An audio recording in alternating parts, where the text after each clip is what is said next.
Good afternoon, and welcome to our continuing series, Interviews with Aurovilians.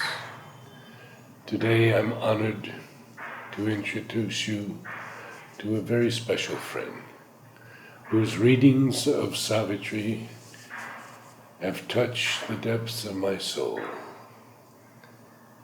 Srimoyee. Namaste, Srimoyee. Namaste. What I begin always with all the people who have come, Ashramites, Aurovilians, devotees from all over the world, is to ask them how they first heard of Sri Aurobindo and Mother. What was your experience? Did you have family, background, etc.? You see, my mother told me that I went to see the mother when I was 1 year old. So I was born in 1958, so it must have been 1959 sometimes.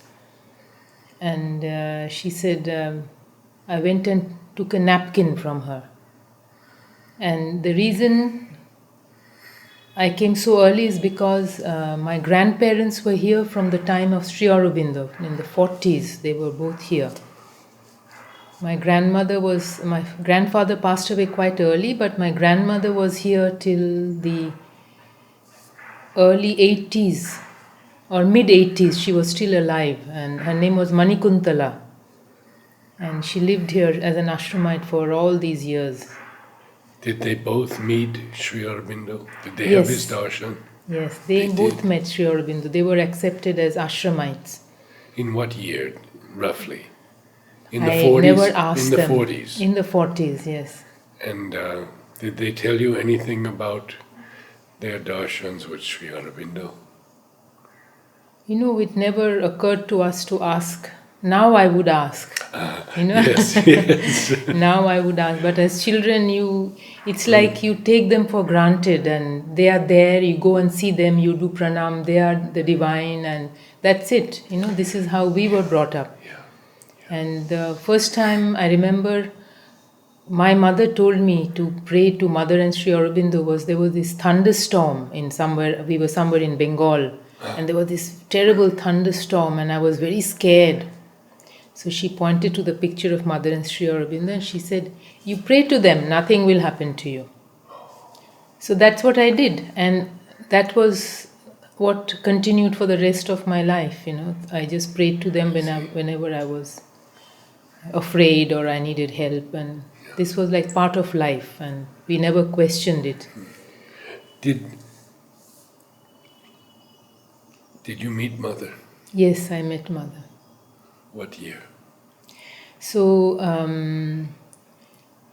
we used to visit Pondicherry from a very early age, and I think we saw the Mother several times, but I particularly remember the last darshan I had of her on my 1972 August. And I had made these two, we used to make something the whole year, like embroider handkerchiefs, or some people would make beautiful saris for her, or gowns or something. So I had made this Radha and Krishna out of stuffed toys. You know, you get the mask of the face of Krishna and of Radha, and you tie it with a ping pong ball behind, and you put some hair, and then you make the body and you dress it up, and there were these two little rabbits, stuffed toys also, which I made, and my teacher Rebadi, who was our crafts teacher, she arranged it all very beautifully on a tray, and I was there, and I went up to the Mother, and I remember coming into her presence, and she was this bent old lady, but you know, something happens to you when you went into her presence, you came to her presence, or you were in her presence. It was very, you were like, how would I put it? You couldn't move. It was so overwhelming, you know, and I was standing there like an idiot, I couldn't move. I was just looking at her, like a zombie. And she was very sweet. She was saying, des poupées, bonne fête, bonne année. She was very sweet. And I kept looking at her like an idiot, And I couldn't move. I was totally awestruck. And I was quite old already at that time. I must have been 14 or something. And then suddenly Champaklalji said, put that tray down. So I sort of jumped out of my stupor, and sort of I came out and she looked at the things and I put it down and I did pranam to her. And I remember her hand going over my head, this feeling of her hand on my head. And so from the age of 14, tell me a bit about your studies. Yes, so we were, my sister came, Joy, she came at the age of 6. Oh. And my brother also came, who's between me and Joy. I'm the youngest. He came after that. Sometimes I don't exactly recall the date.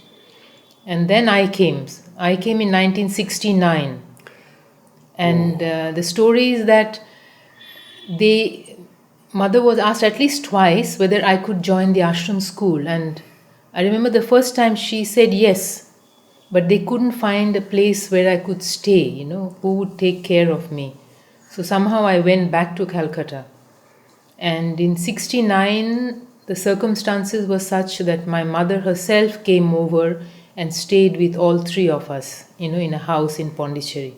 The circumstances in Bengal? In my family. In your family? Yeah, in family. But I like to believe that there was something happening in the year 1969. There was like this wave.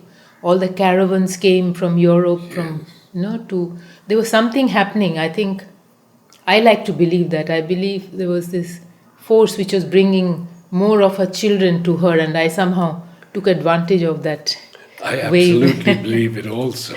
Yes, because she asked me to begin the gardens in 1969. I see. Yes. Okay. And I felt that same wave. Same wave, huh? Yeah, that force, that presence that was going to begin Auroville. So where did you go to school then, and your education? So 69, I came and I for 1 year I couldn't go to school because the school term had started on the 15 December 68, 16 December. So I waited till end of 69, and 16 December 69 I joined school. But in the meantime, I was studying French and English because I was studying in a Bengali medium school in Calcutta. My English wasn't very strong, and I was just very happy. I was very happy to be there. And I remember every time we came, it was a long, tedious journey. We would have a 2 nights, 3 days journey by train. Then this 4-hour bus ride. Then you, from the train station, you go to the bus stand. Another higgle with the rickshaw. Then you take the bus and come, and then you get all your luggage off the bus, and you take the rickshaws finally to my grandmother's house. It was long, but finally when we reached Pondicherry, and you just felt so happy, You just felt happy, and everything was so beautiful and so nice. It's not that anything was specially beautiful, but I think it was just entering the mother's atmosphere. As children, we just felt it, and it was a very special place always. So you joined the school in 69? 69, yes. And can you tell us about some of your teachers? Yes, so I was learning French from Jharnadi, and English was with Sudhadi, and my Bengali was with, to start with, Manjushridi, and then of course there were other teachers the subsequent years, and they were very nice. We loved that class. In fact, even today, some of my best friends are those who joined with me in that class. 1969, A, B, C, D, E, F. We learned the alphabets, and the conjugations, everything we learned. We were very young, and she would every week or every now and then she would do a test, and whoever did the best would get the first seat. And if we had like 10 out of 10, three of us, then she would put us in the alphabetical order, and things like that, just to keep up the spirit. And it was great. It was very nice. And in Calcutta, I remember I had great difficulty with my studies. I was very unhappy, and I was not happy. I was a bit of a dunce, I must say. And I think when children are not happy, they don't learn. And when I came to the ashram, I became much more open, and I felt happy, and I was learning very well everything, and I was not such a dunce. Did you progress then into knowledge and Yes. the free system, or Yes, I was tell us in a bit the. about that, because people are very interested in hearing about the free progress system. I was the whole time in the free progress system. In fact, our section was called the mad section. Just the other day, somebody was reminding me again, oh, you were in the mad section, because we were truly very free. And my teachers were Tarunda, Krishna Bhai, and Shrikant Bhai. They were the three main teachers. And there was also Devi Prasad.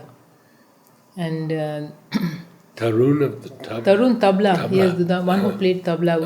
I was very fond of him, because he had a lot of influence on my life, because Oh.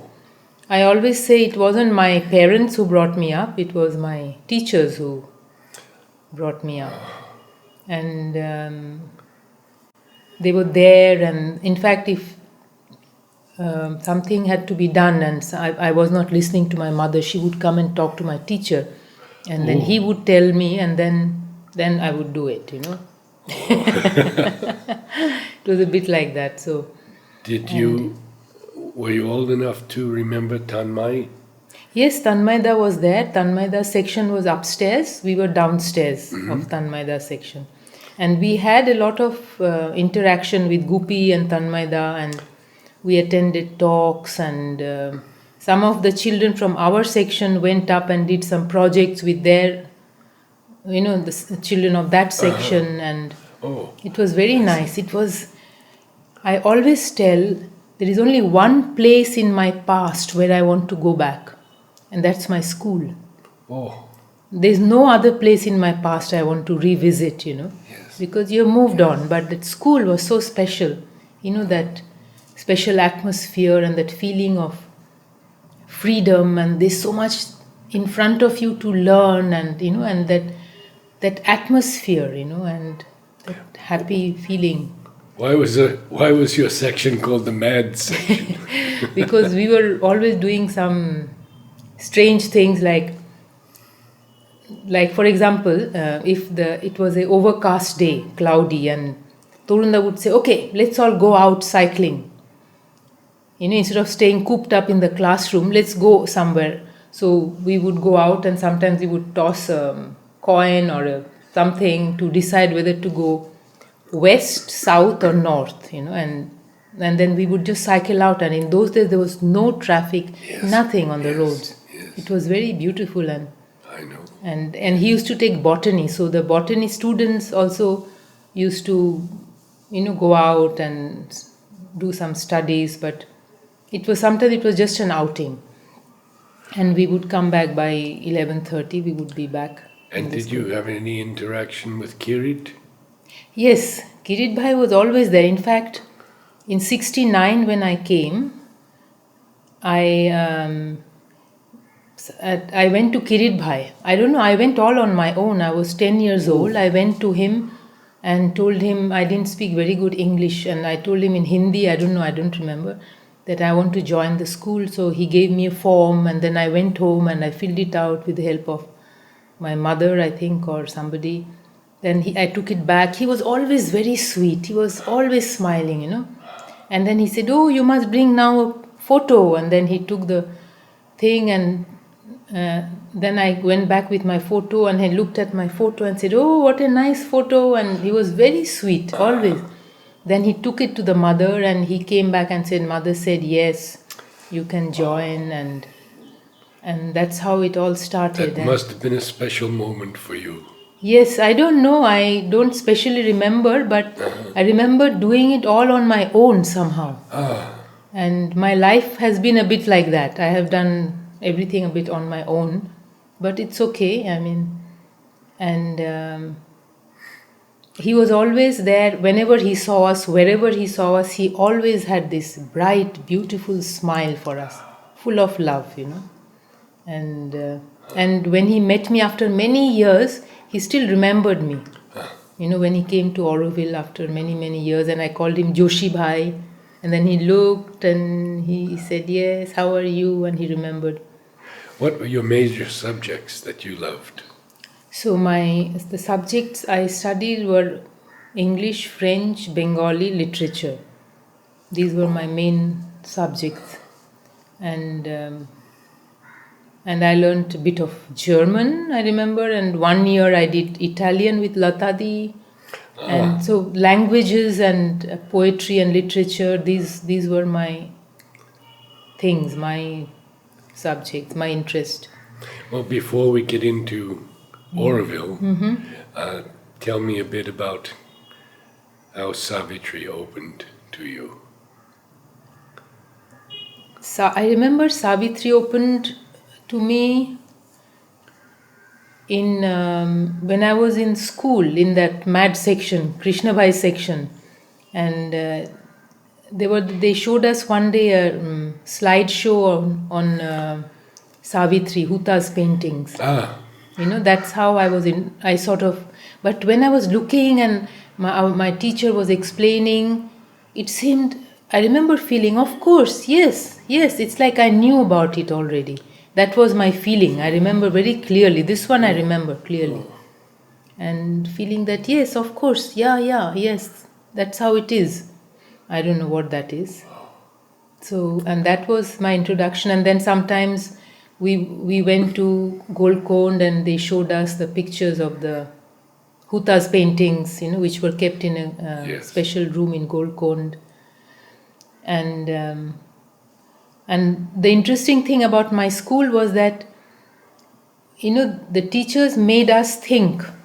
They didn't tell us this is this and that is that. We would participate in the class. They would make us think, try to solve a problem. How would this have happened? And then they will try to make us find out on our own how such a thing could have happened. So we would, in those days there was no internet, so we would go and refer to the Encyclopedia Britannica, and try to find out how things worked.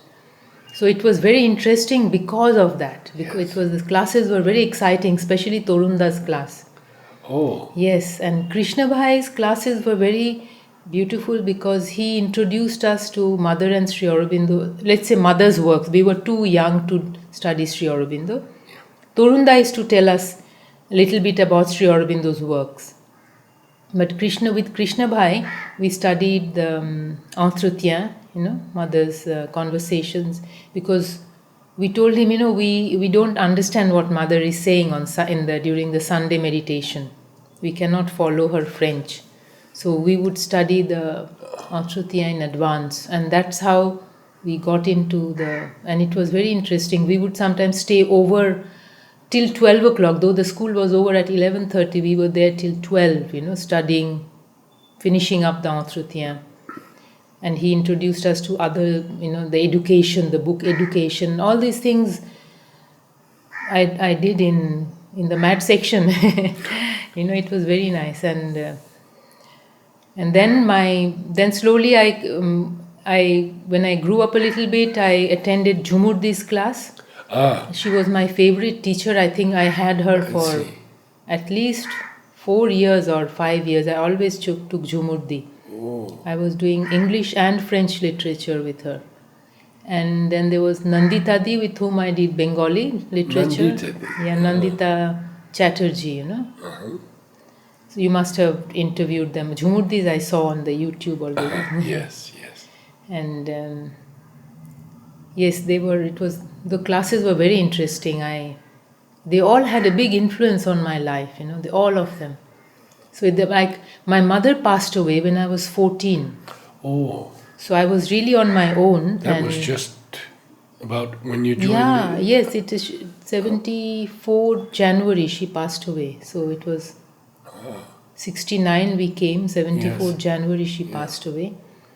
So I was a lot on my own, but my teachers were guiding me. At one point, I was running a bit wild, but I remember people who stood up for me and who guided me in that time. You need a little bit of framework, no, in your. Yes, In yes. exactly 14 is the age when you need some help and guidance, and I must say Pranabda was very nice. He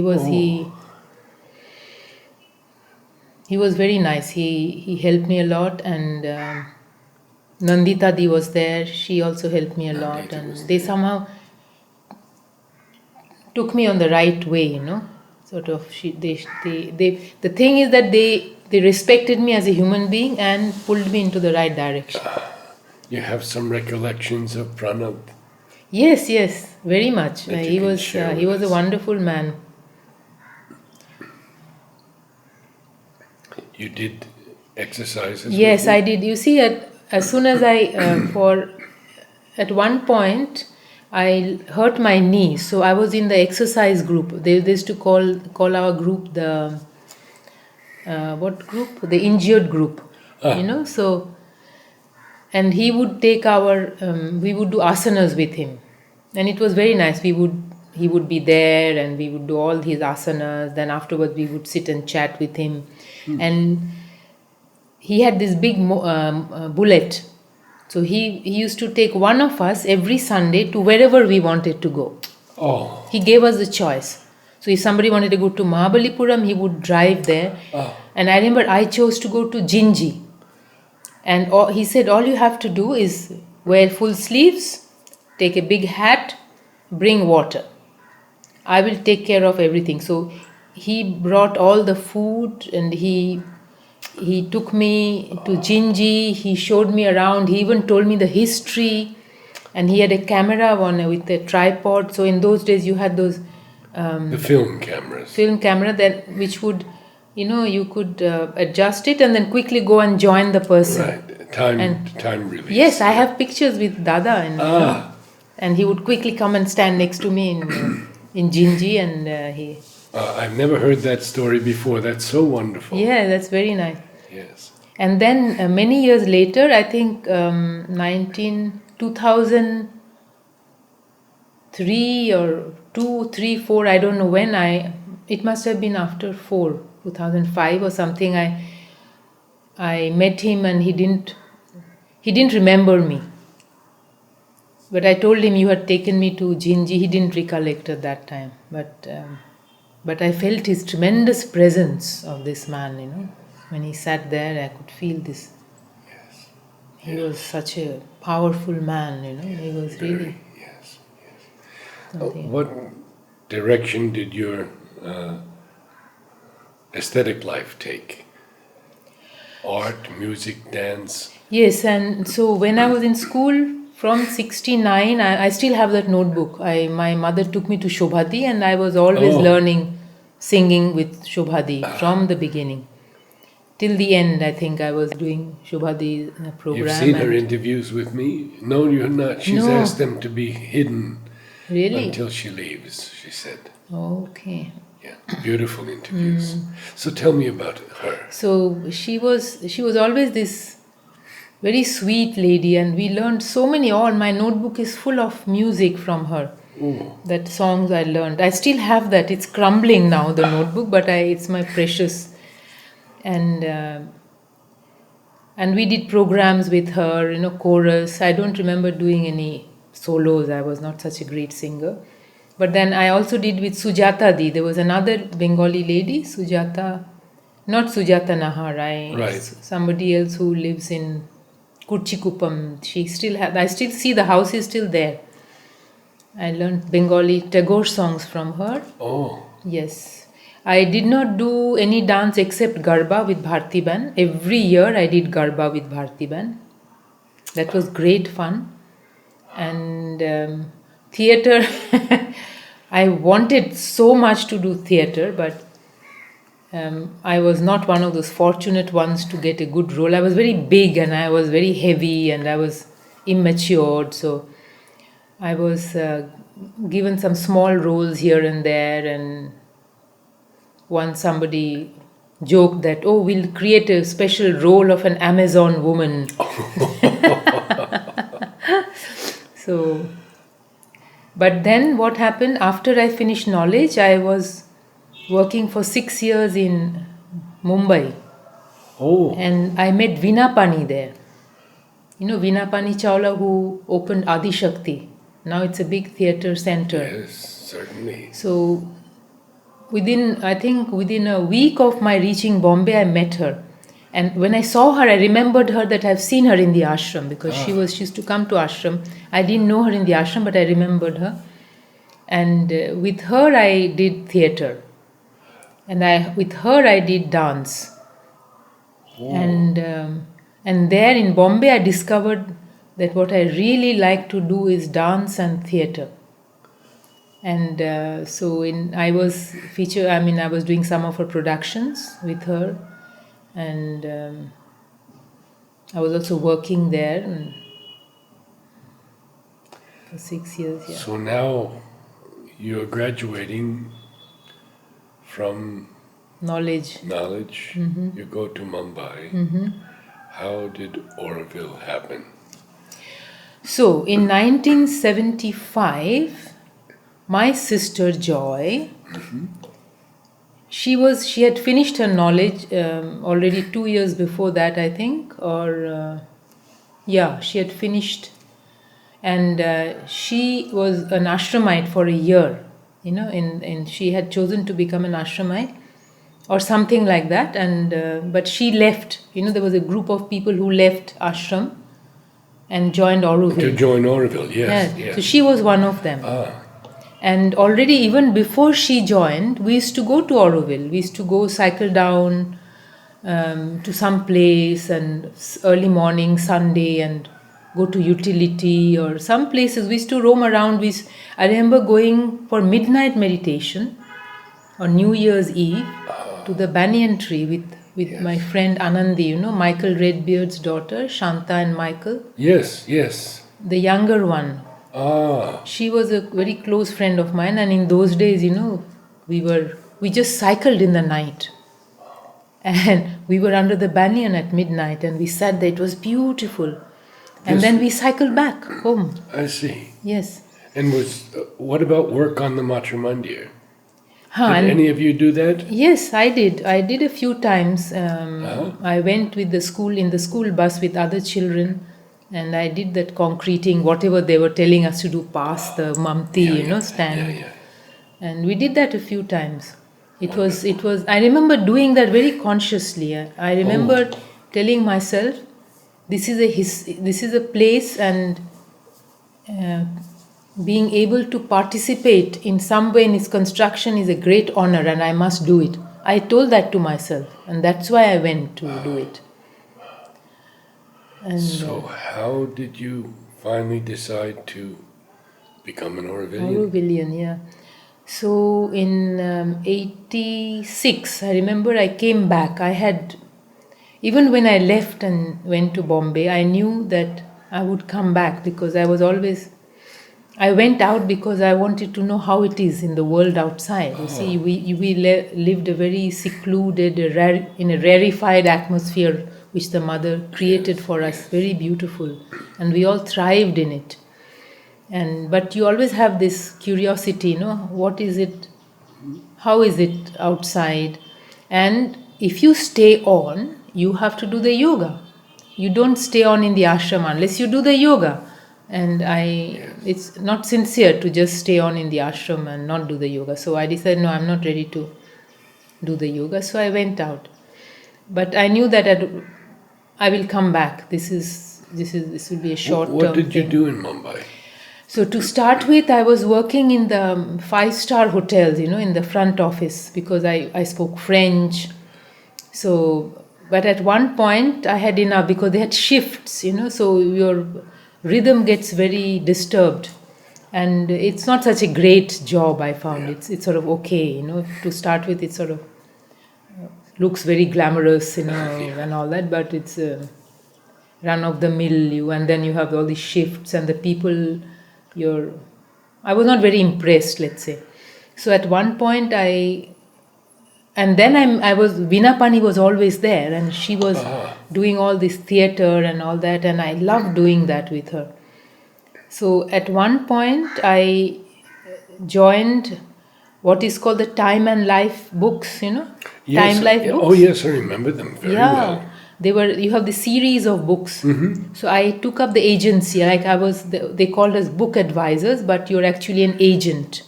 You sell these books to people, and the books were of very good quality. So it was not very difficult to sell them. And Bombay has a lot of people with the means to afford the books.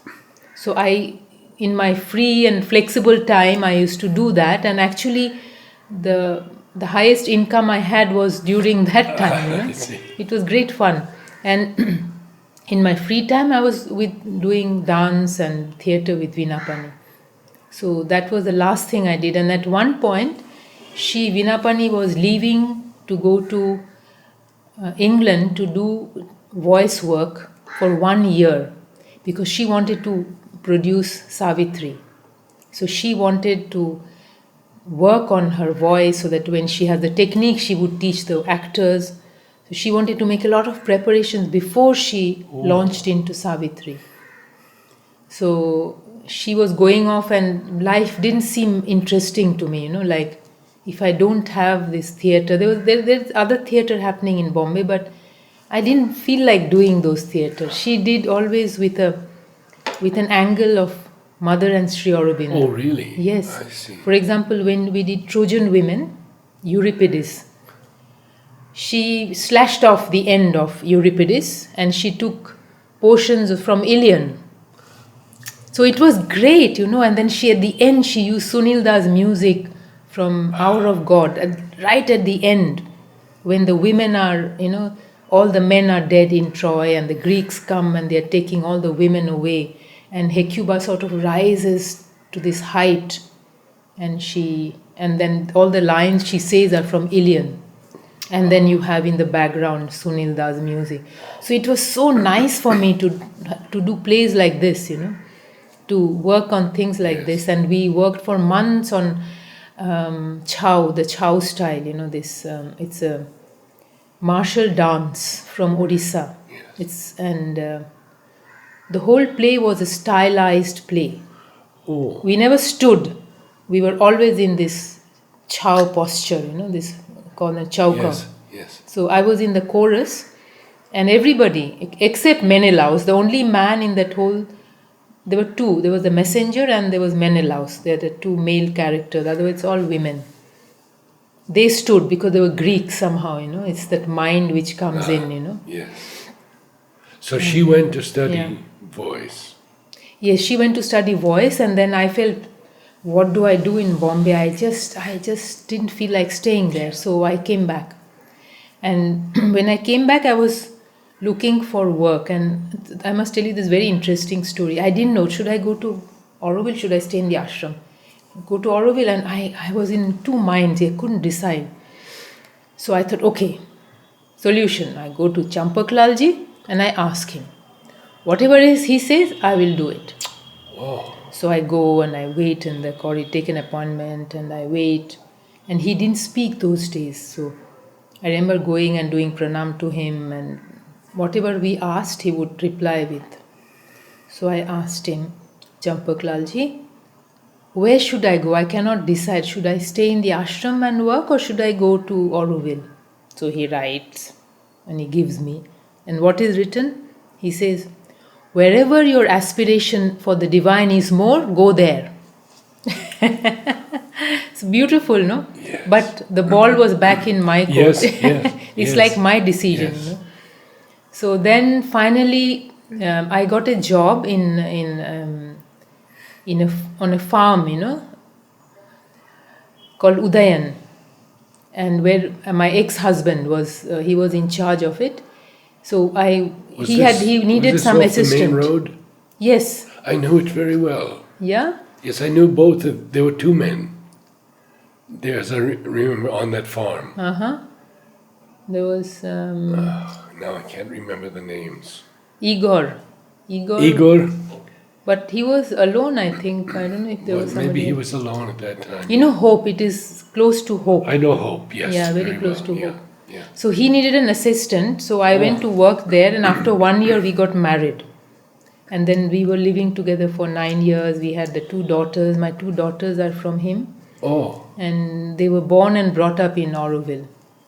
And then at one point, he wanted to go back to Germany, and I wanted to stay on in Auroville. So I stayed on, and I moved to Samasti, which is more central. And so I sort of moving to Samasti was plunging into Auroville, and yes. and I felt that with is your when with your daughters. with my daughters. Oh, how old were they then? One was 6, and the other one was 2, 2.5. Yeah, and I feel it was then that I really became an Aurovillian, and before that I was sort of in a limbo, Yes. neither in Auroville nor in ashram kind of thing. So. Well, I want to take a break for Okay. a few minutes, All right. and we'll continue.